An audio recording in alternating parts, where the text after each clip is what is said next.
समूह शाळेमध्ये ज्या सोयी सुविधा देण्याचा सरकार दावा करतं, म्हणजे ग्राउंड झालं किंवा ग्रंथालय झालं किंवा लॅब झाली किंवा आणखीन काय हल्ली डिजिटल तंत्रज्ञानाने वापरून काही सुविधा देईल, ते सगळं खरं तर प्रत्येक शाळेत असणं अपेक्षित आहे. 20 ही संख्या आपण कशी ठरवली? म्हणजे समजा 19 मुलं असतील तर त्यांचं सामाजिकीकरण होणार नाही आणि 21 मुलं असतील तर त्यांचं सामाजिकीकरण होईल, हे आपण कशाच्या आधारे ठरवलं? स्पर्धा नीट होऊ शकत नाही म्हणून मोठ्या शाळा पाहिजेत, अशा पद्धतीने जर आपण निर्णय घेत असू तर मला वाटतं आपल्या राज्याला शिक्षणाचा अर्थ समजत नाही.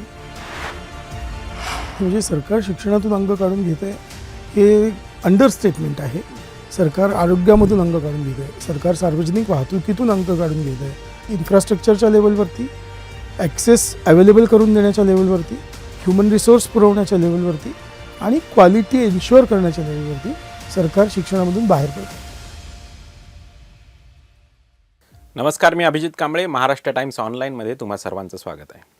राज्यात अनेक घडामोडी सध्या सुरू आहेत, पण याच दरम्यान एक महत्त्वाची गोष्ट घडत आहे की जिच्यावरती विशेष चर्चा होताना दिसत नाही आहे, आणि ती आहे प्राथमिक शिक्षणाच्या अनुषंगाने. राज्य सरकारने समूह शाळा स्थापन करण्याचा निर्णय राज्यात घेतलेला आहे आणि या समूह शाळा स्थापन करत असताना राज्यातील जवळपास 14,000 शाळा बंद होण्याची भीती व्यक्त केली जाते. याच अनुषंगाने आपण चर्चा करणार आहोत महाराष्ट्रातील शिक्षण तज्ज्ञ आणि शिक्षण क्षेत्राचे बारकाईने अभ्यास करणारे किशोर दरक यांना. किशोरजी, खूप खूप स्वागत आहे तुमचं महाराष्ट्र टाइम्स ऑनलाईनमध्ये. किशोरजी, समूह शाळांच्या विषयी चर्चा सध्या सुरू आहे की त्या सुरू करण्याचा राज्य सरकारचा प्रस्ताव आहे आणि प्रायोगिक तत्वावरती त्यांनी त्या सुरूही केलेल्या आहेत. या संदर्भात एक भीती व्यक्त केली जाते की याचा परिणाम वाडी वस्तीवरील छोट्या छोट्याशा शाळा आहेत की जिथं पटसंख्या कमी आहे त्याच्यावरती तो परिणाम होणार आहे.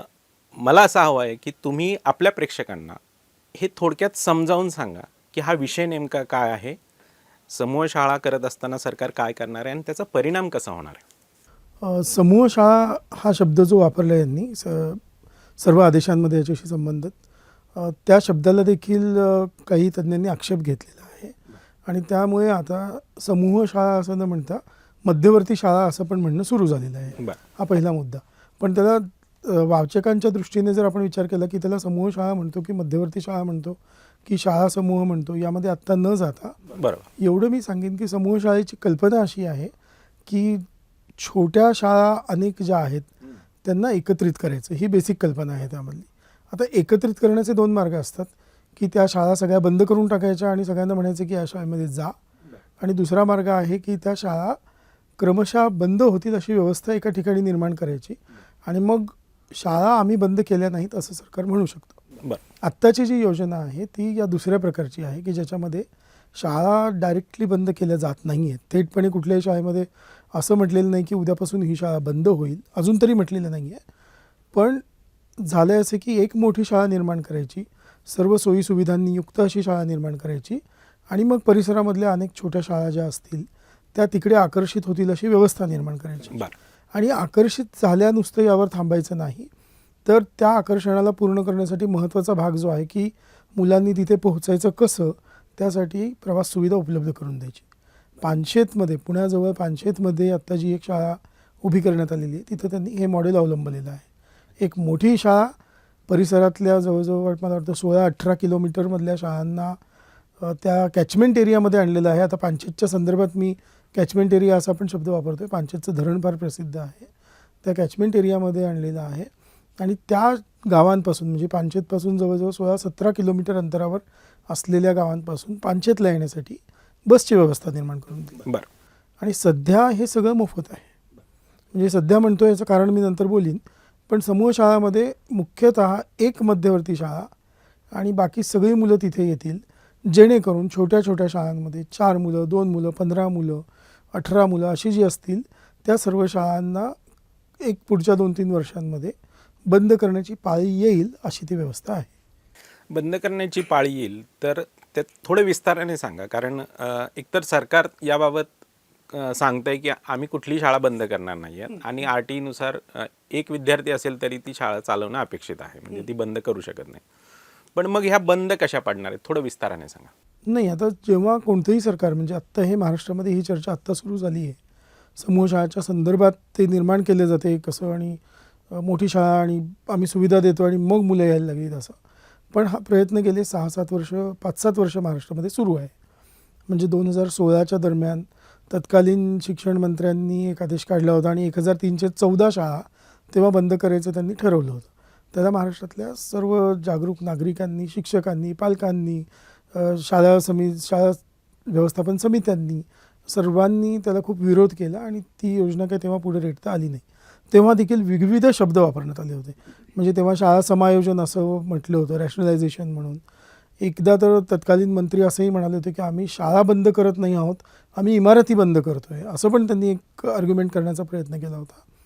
पण या सगळ्याला लोकांकडून विरोध होतो हे क्लिअरली दिसतंय. इतर राज्यांनी पण असं केलेलं आहे. म्हणजे शाळा समायोजित केल्यात, म्हणजे 5-7 शाळा एकत्र करून टाकल्या, तिथं काहीतरी ट्रान्सपोर्टसाठी भत्ता दिला मुलांना आणि तिथं जो अभ्यास झालेला आहे त्याच्यामध्ये असं क्लिअरली दिसतं. राजस्थान जेव्हा याच्या आधीचं सरकार राजस्थानात होतं तेव्हा हे घडलं आहे. राजस्थानमध्ये झालं आहे, ओडिशामध्ये झालं आहे आणि आंध्रमध्ये झालेलं आहे. आणि तिन्ही ठिकाणी बहुजन मुलं शिक्षणातून बाहेर पडली असा अनुभव आहे. आत्ता आपल्याकडे जे शाळा बंद न करता बंद पडण्याची प्रक्रिया होणार आहे ते समजावून घेण्यासाठी आपण एक याचं उदाहरण घेऊयात. एक मॉल आहे आणि एक वाणसामानाचं दुकान आहे. याच्याविषयी मी अलीकडे लिहिलं पण आहे की जेव्हा एखादा मॉल अतिशय चकचकीत स्वरूपाचा, आकर्षक स्वरूपाचा आणि जीवनावश्यक सर्व वस्तू विकणारा मॉल असेल आणि त्या तुलनेमध्ये एक वाणसामानाचं दुकान आहे जे गचाळ आहे, जे गबाळं वाटतं आणि जीवनावश्यक सगळ्या वस्तू खरं तर तिथं मिळायला हव्या होत्या पण त्या मिळत नाही आहेत. शिवाय मॉलवाल्यांनी मॉलमध्ये पार्किंग पण फ्री दिलेलं आहे, मॉलवाल्यांची बस पण येते आणि ती तुम्हाला घेऊन जाते मॉलपर्यंत आणि परत घरापर्यंत आणून सोडते. अशा जर सुविधा निर्माण केल्या तर कालांतराने सर्व लोक मॉलमध्ये जायला लागतात आणि त्या आसपासची ती काही छोटी दुकानं आहेत ती बंद पडतात. ह्या टाईपचं हे मॉडेल आहे असं मला निश्चितपणे वाटतं.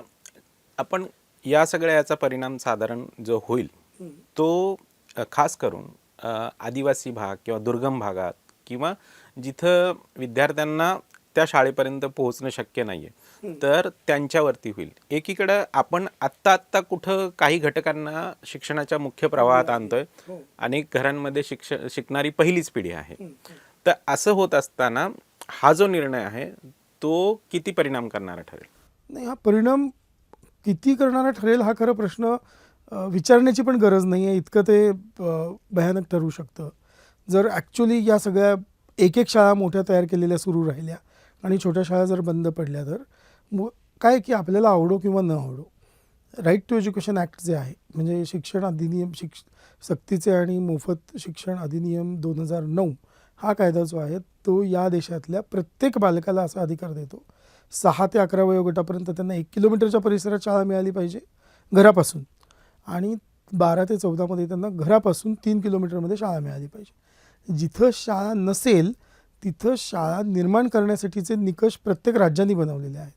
की समजा अशी वस्ती आहे जिथं मुलं आहेत पण शाळा अवेलेबलच नाही आहे, तिथं शाळा निर्माण करण्यासाठीचे निकष लोकांनी बनवलेले आहेत, म्हणजे राज्यांनी बनवलेले आहेत. शाळा बंद करण्यासाठीचे कुठलेही निकष मुळात RTEमध्ये पण नाहीत आणि RTEच्या अनुषंगाने तयार झालेल्या नियमावलींमध्ये पण नाही. एक दुसरं असं की विद्यार्थ्यांना जर ॲक्सेसच मिळाला नाही तर शिक्षणाची गुणवत्ता वगैरे फार पुढचे प्रश्न आहेत. त्यामुळं बरं या शाळांमध्ये जातं कोण? ज्या छोट्या शाळा आहेत त्यामध्ये जाणारी मुलं आणि एकंदरीतच सरकारी शाळांमध्ये जाणारी मुलं यांचा जर आत्ता आपण विचार केला आजच्या तारखेला तर आपल्याला असं दिसेल की ती मुलं एक गरीब वर्गवार जर विचार केला तर ती बहुतांश गरीब वर्गातली मुलं आहेत. आणि जात आणि धर्मवार जर विचार केला तर जातींमध्ये आपण म्हणूयात की SC, ST, OBC हे जे काय म्हणतात घटनेमध्ये अध्यारूत असलेल्या ज्या कॅटेगरीज आहेत त्यामधली मुलं सगळ्यात जास्ती प्रमाणात सरकारी शाळांमध्ये, जिल्हा परिषदांच्या शाळांमध्ये, नगरपालिका आणि नगरपरिषदांच्या आणि महानगरपालिकांच्या शाळांमध्ये जाताना आपल्याला दिसतात. याखेरीज काही प्रमाणात मायनॉरिटीची मुलं आहेत. महाराष्ट्रासारख्या राज्यामध्ये एक फार चांगली गोष्ट आहे की महाराष्ट्रात खूप मोठ्या प्रमाणात उर्दू शाळा पण अवेलेबल आहेत, उर्दू माध्यमाच्या, आणि तिथं मुख्यतः मायनॉरिटी मुलं शिकतात. म्हणजे 99% मायनॉरिटी धर्माची मुलं आहेत असं म्हटलं तरी चालेल. तर या शाळांमध्ये जाणारी सगळी मुलं ही आहेत. आणि जेव्हा छोटी शाळा किंवा मोठी शाळा, सरकारी शाळा जेव्हा बंद होते तेव्हा या मुलांचं नुकसान होतं. आणि हे शिक्षण आपल्याकडे खूप स्तरित असल्यामुळे पण आहे. तुम्ही सुरुवातीला जे म्हणालात की हा विषयाची फारशी चर्चा होत नाही आहे, कारण आत्ता या विषयाची थेट झळ शहरी मध्यमवर्गाला बसत नाही आहे. त्यांची मुलं या शाळेमध्ये नाही आहेत आणि त्यामुळं ते स्टेकहोल्डर्स नसल्यामुळे त्याच्याविषयी जेवढा गवगवा व्हायला हवा तेवढा आत्ता होत नाही आहे. हे त्याचं एक महत्त्वाचं कारण आहे. म्हणजे ते माध्यमांमध्ये पण किंवा एकूण समाज माध्यमांमधल्या चर्चांमध्ये पण. मात्र त्यावेळेला मी हे पण म्हणेन की ग्रामीण भागामधून आता याच्याविरुद्ध मोठ्या प्रमाणात आंदोलनं उभी राहत आहेत. शिक्षक संघटना, पालक संघटना, एस-एम-सीच्या संघटना, एस-एम-सी म्हणजे शाळा व्यवस्थापन समिती, त्यांच्या संघटना किंवा त्यांचे गट असे सगळेजण आता अगदी सनदशीर मार्गाने रस्त्यावरती उतरू लागलेले आहेत आणि त्यामुळे मला वाटतं की सरकार या योजनेची दखल घेईल. यामध्ये आणखीन एक महत्त्वाचा प्रॉब्लेम जो आहे, समूह शाळेमध्ये ज्या सोयी सुविधा देण्याचा सरकार दावा करते, म्हणजे ग्राउंड झालं किंवा ग्रंथालय झालं किंवा लॅब झाली किंवा आणखीन काय हल्ली डिजिटल तंत्रज्ञानाने वापरून काही सुविधा देईल, ते सगळं खरं तर प्रत्येक शाळेत असणं अपेक्षित आहे. म्हणजे आता हे माझ्यासमोर तो आदेश आहे, ज्या आदेशान्वये त्यांनी आता हे समूह शाळा तयार करण्याचं ठरवलेलं आहे आणि त्या आदेशामध्ये पण त्यांनी असं कबूल केलेलं दिसतंय क्लिअरली की छोट्या शाळा जर असतील तर त्याच्यामध्ये क्रीडांगणं झाली, मैदानं झाली, दृकश्राव्य साधनं हे आवश्यक असतं ते उपलब्ध होत नाही. माझं म्हणणं आहे की उपलब्ध होत नाही ही वस्तुस्थिती सांगण्याचा शासनाला अधिकार नाही आहे. हे शासनाचं काम आहे की ते उपलब्ध करून. म्हणजे मला उलटं वाचतं हे सबब होऊ शकत. हे वाक्य वाचताना मला हे काही आपोआप घडलेलं नाही आहे ना. म्हणजे की बाबा डोंगर माथ्यावरती जास्ती पाऊस पडतो हे जितकं नैसर्गिक आहे तसं नाही आहे की डोंगर माथ्यावरती शाळा असेल तर तिथे मैदान नसतं. ते उपलब्ध कसं करून देणार, नसेल तर त्यासाठी काय तरतूद केली. आपण आता राईट टू एज्युकेशन ॲक्ट सुरू झाल्याच्या 13 वर्षानंतर बोलतो आहे. Is a 13th year of RTE. आणि हे बोलत असताना आपण एक लक्षात घेतलं पाहिजे की 13 वर्षामध्ये मग तुम्ही काय केलं.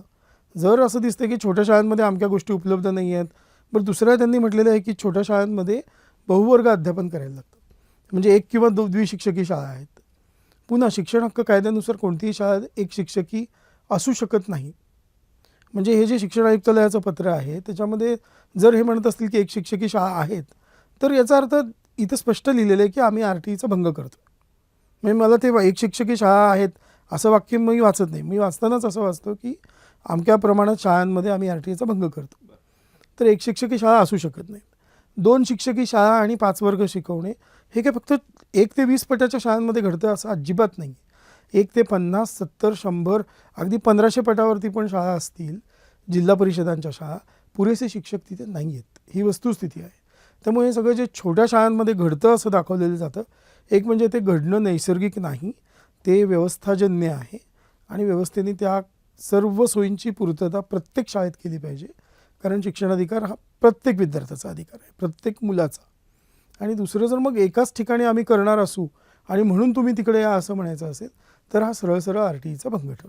एक जो मुद्दा या सगळ्या पॉलिसीमध्ये त्यांनी नमूद केलेला आहे तो आहे सामाजिकरणाचा मुद्दा, की जेणेकरून समूह शाळांमध्ये मुलं येतील त्यावेळेस त्यांचं सोशलायझेशन जे आहे ते चांगल्या पद्धतीने होऊ शकेल. त्यावर तुम्हाला काय सांगायचं? हे बघ, शाळा जेव्हापासून निर्माण झाल्या आधुनिक प्रकारच्या शाळा युरोपमध्ये, पाश्चिमात्य जगामध्ये, भारतामध्ये, आफ्रिकेमध्ये सर्वत्र विशिष्ट प्रकारे मुलांचं सामाजिकीकरण करणं हे शाळांचं एक मुख्य उद्दिष्ट असतं. हे आपण समजावून घेतलं पाहिजे. म्हणजे उदाहरणार्थ आपण आपल्या सगळ्यांना म्हणजे ज्या ज्या पिढीमध्ये जे जे लोक शिकले असतील त्या सगळ्यांना एक प्रकारचं काहीतरी गाणं माहिती असतं, एक प्रकारची कविता माहिती असते, एक प्रकारच्या कथा माहिती असतात.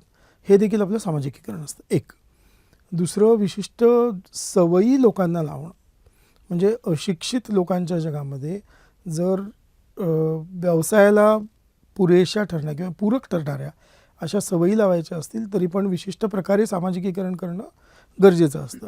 म्हणजे एक सामाजिकीकरणाचं उदाहरण सांगतो की अनेक ठिकाणी भारतामध्ये अनेक राज्यांमध्ये शाळांमधून साबणाने हात धुण्याचा कार्यक्रम राबवला जातो आणि त्याच्यामध्ये हात कसं धुवायचं हे मुलांना शिकवलं जातं. आता हे हात कसं धुवायचं ज्या प्रमाणामध्ये गरीब शाळांमधल्या मुलांना शिकवलं जातं तितक्या प्रमाणामध्ये श्रीमंत शाळांमधल्या मुलांना शिकवलं जात नाही. आणि साबणाने हात धुतले तरच ते हात नीट धुतले जातात असं एक त्याच्यामध्ये समज दिसतो. हे देखील सामाजिकीकरणाचं उदाहरण आहे. मुलं जास्ती असतील तर सामाजिकीकरण नीट होतं आणि मुलं कमी असतील तर सामाजिकीकरण होत नाही किंवा पुरेसं होत नाही किंवा नीट होत नाही हे सांगणारं काही संशोधन आपल्याकडे उपलब्ध नाही आहे. एक. दुसरं, 20 ही संख्या आपण कशी ठरवली? म्हणजे समजा 19 मुलं असतील तर त्यांचं सामाजिकीकरण होणार नाही आणि 21 मुलं असतील तर त्यांचं सामाजिकीकरण होईल, हे आपण कशाच्या आधारे ठरवणार? म्हणजे अगदी कुणी म्हटलं की 3 मुलं आहेत आणि ते काय आपसात इंटरॅक्ट करतील, आणि या आदेशामध्ये पण म्हटलेलं आहे की त्यांच्यामध्ये काय निकोप स्पर्धा निर्माण होत नाही. हे मला उलटं वाटतं की स्पर्धा निर्माण करणे हे मुळात शाळांचं काम नाही आहे. शाळांनी स्पर्धा निर्माण करण्याच्या विपरीत काम केलं पाहिजे, त्याच्या विरुद्ध काम केलं पाहिजे. सध्या समाजामध्ये जी लिटरली गळे कापूस स्पर्धा सुरू आहे, ती स्पर्धा कमी होईल कशी हे बघणं शाळांचं काम आहे. तर स्पर्धा नीट होऊ शकत नाही म्हणून मोठ्या शाळा पाहिजेत, अशा पद्धतीने जर आपण निर्णय घेत असू तर मला वाटतं आपल्या राज्याला शिक्षणाचा अर्थ समजत नाही आहे. आणि हे म्हणजे मी बोलतोय असं अजिबात मी म्हणणार नाही. याच्याविषयी भारतामध्ये अनेक डॉक्युमेंट्स आहेत. आपल्याकडे खूप सारी धोरणात्मक जे दस्तऐवज आहेत ते खूप उत्कृष्ट पद्धतीने पण लिहिलेले आहेत. अगदी 1952चा मुदलियार आयोगाचा रिपोर्ट जरी काढून बघितला तरी आपल्याला त्यामध्ये बऱ्याच गोष्टी सापडतील ज्या अजूनही आपण केलेल्या नाही आहेत. किंवा 66 सालचा कोठारी आयोगाचा रिपोर्ट, ज्या अनेक गोष्टी आपण त्यामध्ये केलेल्या नाही आहेत, ते आपण न करता नवनवीन पद्धतीने खर्च कमी करणे या उद्दिष्टाने सर्व गोष्टी करतो आहोत. सामाजिकीकरणाबद्दल एक आणखीन मला बोलायचं होतं की सामाजिकीकरण कशाला म्हणायचं हे खूप रिलेटिव्ह असतं. म्हणजे अमक्या पद्धतीने बसायला मुलं शिकली, अमक्या पद्धतीने मुलं जेवायला शिकली. उदाहरणार्थ डाव्या हाताने जेवणं आणि उजव्या हाताने जेवणं, याच्यामध्ये उजव्या हाताने सगळी जेवायला लागली की सामाजिकीकरण नीट झालं असं म्हटलं जातं आणि डाव्या हाताने जेवणाऱ्यांना टोकलं जातं. म्हणजे हे 100 शाळांमधली 100 मुलं असलेली शाळा असेल, नाही तर 500 विद्यार्थी असलेली शाळा असेल, तिथं डाव्या हाताने जेवणाऱ्या मुलांना टोकलंच जाणार आहे.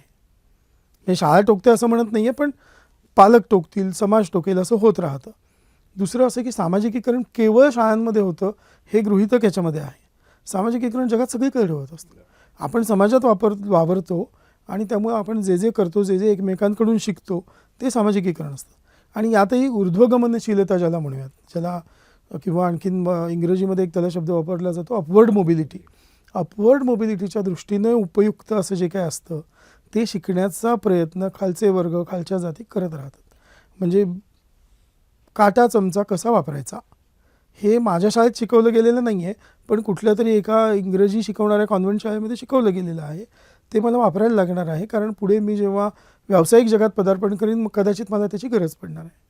त्यामुळे सामाजिकीकरण कोणतं, कोणाचं, कुठे, किती प्रमाणात हे सगळे प्रश्न फार बारकाईने बघण्याची गरज आहे आणि त्याचा संख्येशी संबंध नाही आहे.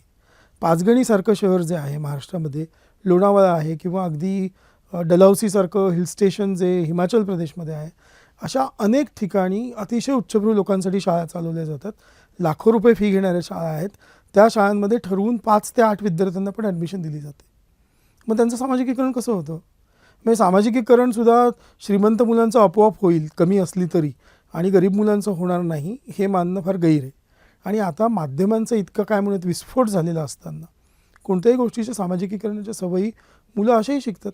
अनेक गोष्टी ज्या मुलांनी शिकू नयेत असं आपल्याला प्रौढांना वाटत असतं, त्या हल्ली सर्व प्रकारचे व्हिडिओजचे माध्यमं उपलब्ध झाल्यामुळे मुलं सहज शिकतात. सिनेमामधून मोठ्या प्रमाणावरती सामाजिकीकरण होतं. म्हणजे बेल बॉटम पॅन्ट घालण्याची पद्धत मी कॉलेजमध्ये किंवा त्याच्या थोडं आधी होती, किंवा विशिष्ट प्रकारे भांग पाडणे हे देखील सामाजिकीकरणाचा भाग आहे. त्यामुळे शाळा छोटी असली की सामाजिकीकरण होत नाही हे मुळात फार कमकुवत आर्ग्युमेंट आहे असं मी म्हणेन. किशोरजी, आपण पाहिलं राईट टू एज्युकेशन आल्यानंतर एक क्रांतिकारी पाऊल म्हणून आपण त्याच्याकडे पाहिलं तसं सगळ्यांनीच, म्हणजे शिक्षण क्षेत्रातील काम करणारी मंडळी असोत किंवा इतरांनी पण, आणि खूप अपेक्षा उंचावणारं, आशा उंचावणारंच असं ते पाऊल होतं. पण आणि त्याची अंमलबजावणी झाली. पण आपण जर सरकारची भूमिका पाहिली गेल्या काही वर्षांमध्ये वेगवेगळ्या सरकारांची, तर सरकार शिक्षणाच्या आपल्या जबाबदारीतून अंग काढून घेत आहे असं आपल्याला दिसतं. तर ही कितपत गंभीर आहे, कुठल्या पातळीवरती कशा कशा प्रकारे अंग काढून घेतले आणि त्याचे काय परिणाम जाणवत आहेत? म्हणजे सरकार शिक्षणातून अंग काढून घेत आहे हे अंडरस्टेटमेंट आहे. सरकार आरोग्यामधून अंग काढून घेत आहे, सरकार सार्वजनिक वाहतुकीतून अंग काढून घेत आहे. सर्व प्रकारच्या ज्या काही लोककल्याणकारी गोष्टी कोणत्याही एक लोकशाही सरकारने करणं अपेक्षित असतं, खास करून भारतासारखा बहुविधता असलेला देश ज्याच्या राज्यघटनेमध्ये पण असं स्पष्ट म्हटलेलं आहे की हे कल्याणकारी राज्य आहे, इट्स अ वेलफेअर स्टेट असं म्हटलेलं आहे. अशा सरकारांनी जे करणं अपेक्षित आहे त्याच्या खूप विपरीत व्यवहार खास करून गेल्या 30-35 वर्षांमध्ये आपल्याला दिसतोय, जे सरकार प्रत्येक गोष्टीतून आपलं अंग काढून घेते. याची अनेक उदाहरणं आपल्याला बघता येतील. अनेक उदाहरणार्थ तुम्हाला चांगले रस्ते हवे असतील तर टोल द्या. म्हणजे मग मी गाडी घेताना जो रोड टॅक्स भरला होता तो काय होता हे मला कळत नाही. म्हणजे टोलचा सध्या विषय महाराष्ट्रामध्ये पुन्हा गाजायला लागला म्हणून पण मी म्हणतो की हे माझ्या डोक्यात आत्ता उदाहरण आलं.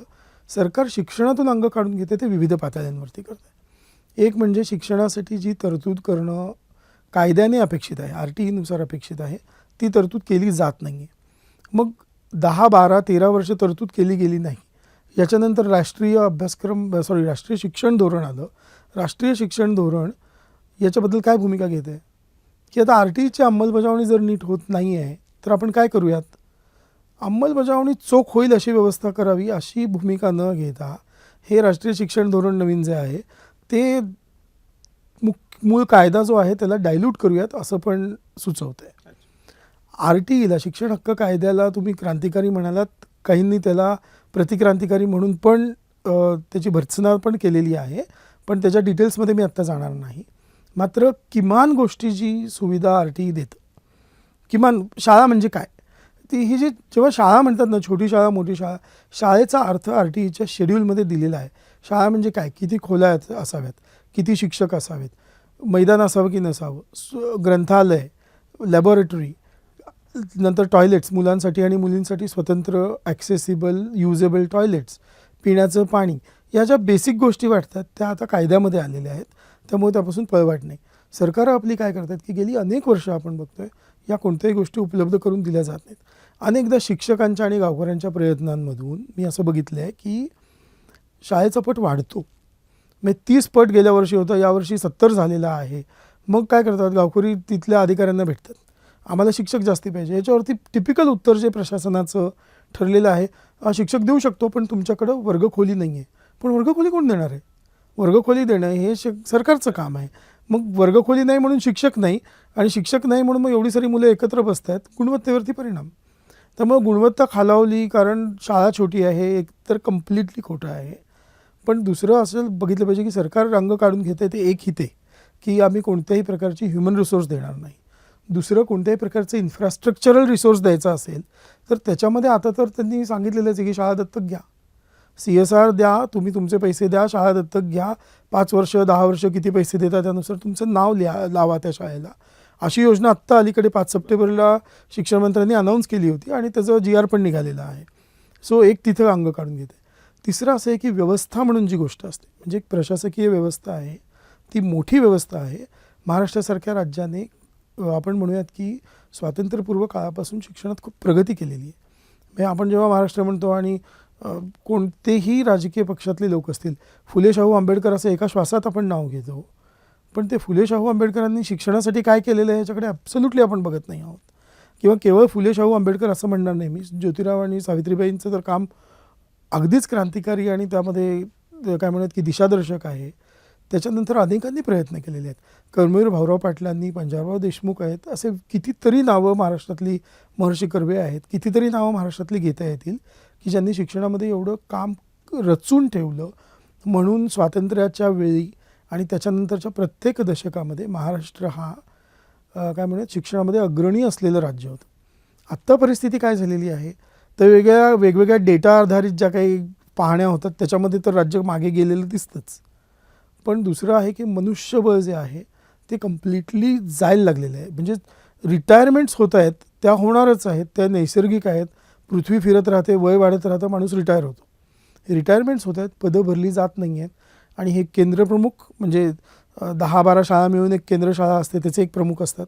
ते केंद्रप्रमुख किंवा तालुका शिक्षणाधिकारी, उपशिक्षणाधिकारी, जिल्ह्याचे शिक्षणाधिकारी, नंतर विभागीय शिक्षण काय म्हणत आपण विभागीय शिक्षणाचे अधिकारी जे असतात ते, नंतर joint director, deputy director, joint director आणि डायरेक्टर, संचालक, या सर्व पदांवरती जर तुम्ही बघितलं किमान 50% पदं रिक्त आहेत.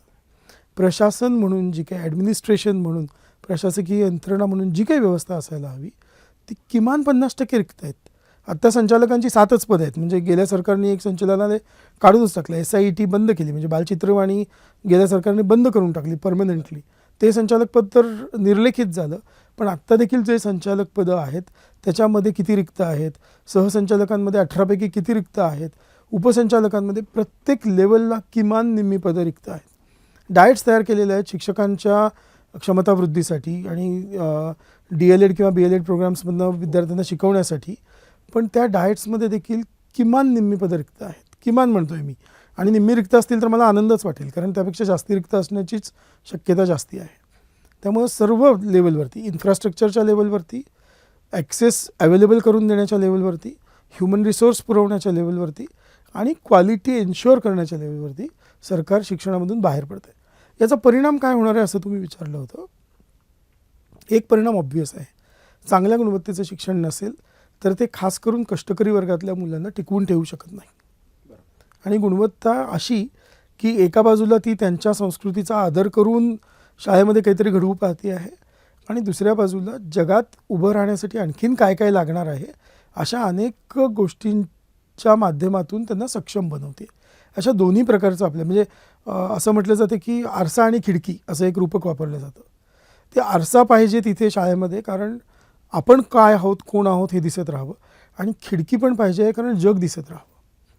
अशा पद्धतीने जर गुणवत्तेचा अर्थ लावला तर ते नसेल तर मुलं सगळ्यात आधी जी बाहेर पडतात ती बहुजन वर्गातली असतात, ती गरीब वर्गातली असतात, आणि त्यांमध्ये पण मुली असतात. म्हणजे महाराष्ट्राने एकेकाळी अगदी क्रांतिकारी वाटावे असे निर्णय घेतलेले आहेत. रोजगार हमी योजना महाराष्ट्राने 72 साली आणली. मनरेगा व्हायला त्याला किती वर्ष गेली आहेत आपण बघतोय. 3 दशकांपेक्षा जास्ती काळ जायला लागला. मुलींना EBCची सवलत सगळ्या मुलींना सरसकट देणे, नंतर मुलींसाठी खास करून बसचे पासेस उपलब्ध करून देणे, एवढ्या मोठ्या प्रमाणावर गावोगावी जाईल अशी ST व्यवस्था निर्माण करणे, महाराष्ट्राने अनेक कामं अगदी कौतुक करण्याजोगी केलेली आहेत. त्या सर्व कामांना आत्ताची जी काही सरकार आहेत, म्हणजे आत्ता कार्यरत असलेलं त्याच्या आधीचं गेल्या एक 15-20 वर्षांमध्ये आपण बघतो आहोत की सगळ्या नवीन जगातल्या आर्थिक धोरणांनुसार, त्यातल्या सल्लागारांच्या सोयीनुसार निर्णय घेतले जात आहेत, आणि ते सगळे निर्णय हे जे आहेत ते आपल्या अधिकारांवरती आक्रमण करणारे निर्णय आहेत. किशोरजी, सरकारच्या अनास्थेबद्दल तर आपण चर्चा केलेलीच आहे, पण या अनास्थेमागे एकूणच समाजाचा आपला जो प्राधान्यक्रम आहे त्यामध्ये शिक्षण कुठेतरी हरवलेलं आहे, आणि म्हणून सामाजिक चर्चा विश्वामध्ये आपल्याला शिक्षणाचा मुद्दा ज्या पद्धतीने यायला हवा त्या पद्धतीने दिसत नाही. म्हणजे हे एक उदाहरण आहे समूह शाळांचं. यापूर्वीही शिक्षणाच्या बाबतीत ज्या गोष्टी प्रतिकूल निर्णय सरकारने घेतलेले असतील, जे महाराष्ट्राच्या शिक्षण व्यवस्थेला मारक होते, त्याच्याविषयी ही चर्चा खूप व्यापक पातळीवर होताना दिसत नाही. तर हा जो प्राधान्यक्रम नसणं आपल्या समाजाच्या एकूण मानसिकतेमध्ये, तो एक मोठा भाग आहे का ज्याच्यामुळे शिक्षणामध्ये अशा प्रकारच्या गोष्टी घडताना दिसतात? नाही, शिक्षणाचं प्राधान्यक्रम नाही आहे हे बरोबर आहे, पण त्याची जी कारणं आहेत ना, त्यामध्ये शिक्षण व्यवस्थेची आपल्याकडची रचना जी आहे ती रचनाच समाजाच्या ताकदीला डिवाईड करणारी आहे. म्हणजे कसं की मला दरवर्षी 1 लाख रुपये देणं परवडतं, माझं मूल त्या शाळेत जाणार आहे. तुम्हाला दरवर्षी 50,000 देणं परवडतं, तुमचं मूल त्या शाळेत जाईल. पण तुम्हाला 5 लाख देणं परवडत असेल तर तुमचं मूल त्या शाळेत जाईल. अशी जी शिक्षणाची स्तरित रचना केलेली आहे, त्यामुळे प्रत्येक ठिकाणी ज्याला आधुनिक काय म्हणतात नवउदारमतवादी जगामध्ये क्लायंटल म्हणतात, प्रत्येक ठिकाणी शिक्षणाचं क्लायंटल वेगवेगळं आहे, शाळांचं क्लायंटल वेगवेगळं आहे, आणि मग त्या प्रकारच्या शाळांसाठीच्या समस्या निर्माण होतात. म्हणजे आपण आधीमध्ये असं बघत असतो ना की अमक्या प्रायव्हेट शाळेने फी वाढवली आणि त्याच्याविरुद्ध काही पालकांनी आंदोलन केलं, पण ते आंदोलन एवढं छोटं असतं कारण ती फी वाढवली ही त्यांची समस्या आहे. म्हणजे मुळात शिक्षण मोफत असायला पाहिजे होतं, मुळात सर्व मुलांना एक समान गुणवत्तेचं शिक्षण मिळायला पाहिजे होतं, आणि मुळात सर्व मुलांना शेजार शाळेमध्ये शिक्षण मिळायला पाहिजे होतं. म्हणजे कॉमन स्कूलची एक संकल्पना जी कोठारी आयोगाने 66 साली मांडली, ती कधीही या देशामध्ये सक्सेसफुल झाली नाही. आणि याचं एक कारण म्हणजे आपण एका अर्थाने खूप फ्युडल सोसायटी पण आहोत, आणि आपण जात वर्गांमध्ये डिवायडेड सोसायटी आहोत, हे आपण मान्य केलं पाहिजे. म्हणजे कोणत्याही काळामध्ये आत्ता इतिहासाचं पुनर्लेखन खूप करण्याची फॅशन जरी असली तरी पण कोणत्याही काळामध्ये असा काही एकसंध समाज हा नाही आहे की जिथं मला असं वाटेल की माझ्या मुलांना ज्या प्रकारचं शिक्षण मिळतं तेच सगळ्यांना मिळालं पाहिजे. आत्ता काय झालेलं आहे, ज्याला इंग्रजीमध्ये मी इंडिव्हिज्युअलायझेशन म्हणेन किंवा वैयक्तिकरण ज्याला मराठीमध्ये म्हणूयात, की माझ्या मुलांचं शिक्षण मी बघून घेईन, तुमच्या मुलांचं शिक्षण तुम्ही बघून घ्या, आणि मग ज्यांना खरंच शक्य नाही आहे हे विविध कारणांनी, सामाजिक उतरंडींच्या कारणांनी, सामाजिक अन्यायाच्या आणि शोषणाच्या कारणांनी, त्यांच्यासाठी सरकारी व्यवस्था आहे आणि मग ती काय अमर्त्य सेनांचं ते फार प्रसिद्ध विधान आहे की गरिबांसाठीच्या व्यवस्था गरीब होत राहतात म्हणून. त्यामुळे तिथे लक्ष देणारं कोणी नाही. जिथे जिथं एक बोलणारा मध्यम वर्ग किंवा बोलणारा उच्च वर्ग उभा राहतो त्या सुविधांमध्ये फार काय म्हणतात की तळाला त्या नेणं हे अजून शक्य झालेलं नाही आहे. त्यामध्ये मार्केटचं लॉजिक असतं, त्यामध्ये सरकारवरती कोण वचक ठेवल्यासारखं वाटतं ह्याचं लॉजिक असतं. म्हणजे ते ठेवतात असं मी म्हणणार नाही, पण कोण वचक ठेवल्यासारखं वाटतं याचं लॉजिक असतं. म्हणजे हल्ली ट्विटरवर चालणारी ट्रेंड किंवा फेसबुकवर चालणारे काही ग्रुप्स आणि त्यांच्या चर्चा असं जर आपण बघितलं तर हे आपल्याला क्लिअरली दिसतं की बोलकेपणा कोणाकडे आहे त्या प्रमाणात त्यांच्याकडे सत्ता आहे आणि त्या प्रमाणात समस्या कमी किंवा जास्ती आहेत. शिक्षणाचं प्राधान्यक्रम नसण्याचं कारण एक मी सांगितलं तसं ती स्तरित व्यवस्था आणि दुसरं शिक्षणाला आपण अजूनही कॉमन गुड समजत नाही आहोत. म्हणजे सर्वांसाठी योग्य आणि सर्वांसाठी गरजेचं अशा पद्धतीने आपण समजत नाही आहोत. प्रत्येक गोष्ट मला चांगली मिळाली पाहिजे आणि दुसऱ्यांना नाही. म्हणजे आता उदाहरणार्थ सरकारी व्यवस्थेवरती उच्च मध्यमवर्गीय आणि मध्यमवर्गीयाचा जवळजवळ बहिष्कार आहे. कुठपर्यंत? 12वीपर्यंत, इनफॅक्ट 10वीपर्यंत. 11वी-12वीला आपण आपल्या मुलांना आपल्याला अनुदानित शाळांमध्येच पाठवायचं असतं, अनुदानित कॉलेजेसमध्ये, सो कॉल्ड कॉलेजेसमध्ये. आणि ती मोठी नावं असतील तिथं किती म्हणजे ॲडमिशनसाठी गर्दी पडते हे आपण बघतो. आणि त्याच्यानंतर उच्च शिक्षणासाठी मात्र सरकारी व्यवस्थाच इथल्या मध्यमवर्गीय आणि उच्च मध्यमवर्गीयांना हवी. का? कारण ती सर्वाधिक गुणवत्तेची आणि सर्वाधिक खर्च करणारी आहे. आणि शालेय पातळीवरती मात्र आम्हाला प्रायव्हेट व्यवस्था पाहिजे आहे, कारण ती जास्त गुणवत्तेची असल्याचा आमचा समज आहे. त्यामुळे जे जे चांगल्या गुणवत्तेचं आहे ते सगळं माझा अधिकार आहे असं मानणारी एकंदरीत आपली समाजरचना आहे. त्यामुळं माझ्यासाठी शिक्षण, माझ्यासाठी आरोग्य, म्हणजे एक आपल्याकडे मध्यंतरी घोषणा होती, माझं कुटुंब माझी जबाबदारी, पण ती कायमच होतं ना. ते पुन्हा सरकारने येऊन सांगणं की तुमचं कुटुंब तुमचीच जबाबदारी आहे, हे प्रत्येक बाबतीत सरकार आता आपल्यावरती ढकलू इच्छित आहे. आपण नागरिक नसून आपण बेनिफिशियरी झालेलो आहोत, आपण लाभार्थी झालेलो आहोत. म्हणजे अशी पण एक जाहिरात होती गेल्या निवडणुकीमध्ये, होय मी लाभार्थी हे माझं सरकार, अशी जाहिरात होती. आणि मला तर नेहमी वाटायचं की होय मी लाभार्थी हे माझं सरकार जेव्हा म्हणतो तेव्हा तिथे सरकार हा शब्द डेमोक्रेटिक सरकार नसून राजा अशा अर्थाने आहे. कारण मी नागरिक आहे, नागरिकाला हक्क असतात. लाभार्थी जर बनलो तर लाभार्थ्याला दयेची अपेक्षा असते. मला सरकारकडून दयेची अपेक्षा करायची नाही आहे. मी नागरिक आहे, माझे हक्क आहेत, मला माझ्या राज्यघटनेने दिलेले आहेत, त्याच्यासाठी हजारो आणि लाखो लोक झटलेले आहेत आणि ते मला घालवायचं नाही आहे. पण या अधिकारांची जी जाणीव आहे ती वरचेवर कमी केली जाते आहे. आता तर देशाची रचनाच अशा पद्धतीने केली जाते की पुढची 25 वर्ष कर्तव्याची अशी हाक देण्यात आलेली आहे. अधिकारांच्या विषयी बोलू नका, अधिकारांच्या विषयी बोलण्याने वाद निर्माण होतात, त्यामुळे तुम्ही कर्तव्यांकडे जा. तर हे सगळे मुद्दे आहेत ज्याच्यामुळे शिक्षण प्राधान्यक्रमात येत नाही आहे असं मला तरी वाटतं. खूप खूप धन्यवाद किशोरजी. अत्यंत सविस्तरपणे तुम्ही हे मुद्दे आम्हाला समजावून सांगितले आणि अपेक्षा आहे की तुमच्या या सगळ्या एक्सप्लेन करण्यामुळे हा शिक्षणाचा मुद्दा लोकांपर्यंत पोहोचेल, सर्वसामान्यांना त्यातलं गांभीर्य लक्षात येईल आणि किमान आत्ता ह्या समूह शाळेच्या विषयावर तरी मोठ्या प्रमाणात चर्चा होऊ शकेल. धन्यवाद. धन्यवाद.